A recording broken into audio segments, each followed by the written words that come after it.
सोलापूर निवासी अखिल भारत पद्मशाली पुरोहित संगमचे अध्यक्ष पंडित वेणुगोपाल जिल्हा पंतुलू यांचे चिरंजीव पंडित श्रीनिवास वेणुगोपाल जिल्हा यांची दक्षिण आफ्रिकेतील लायबेरिया या देशातील मोनोर या शहरातील प्रसिद्ध हिंदू मंदिरात मुख्य अर्चक म्हणून निवड केली आहे। श्री श्रीनिवास जिल्हा पंतुलू यांचे पूर्ण वैदिक अध्ययन काशी व रत्नागिरी येथील वैदिक पीठात झालं। एका पद्मशाली पुरोहित बांधवास प्रथमच परदेशात प्रमुख अर्चक होण्याचा मान मिळालाय। हा पद्मशाली समाजाचा सन्मान आहे। चिरंजीव श्रीनिवास हे जिल्हा पंतुलू परिवाराची 5वी पिढी आहे। त्यांचं वय 17 आहे। त्यांचं शालेय शिक्षण सोलापूर येथील सिद्धेश्वर प्रशाला येथे झालं।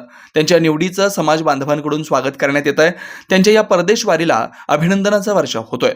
श्रीनिवास जिल्हा या प्रदेशात स्थायिक होण्यासाठी गणेश दासरी यांचं विशेष सहकार्य झालं असल्याची माहिती श्रीनिवास जिल्हा वडील वेणुगोपाल जिल्हा यांनी सांगितलंय। या यशाच्या शिखरापर्यंत पोहोचण्यास मला आजोबांचे आशीर्वाद तसेच माझे वडील वेणुगोपाल, माझी आई अन्नपूर्णा, माझी बहीण वेदांगी यांचं मार्गदर्शन व आशीर्वाद लाभलं। तसेच गणेश दासरी यांचं बहुमोल सहकार्य लाभलं असल्याची माहिती पंडित श्रीनिवास जिल्हा यांनी सांगितलंय।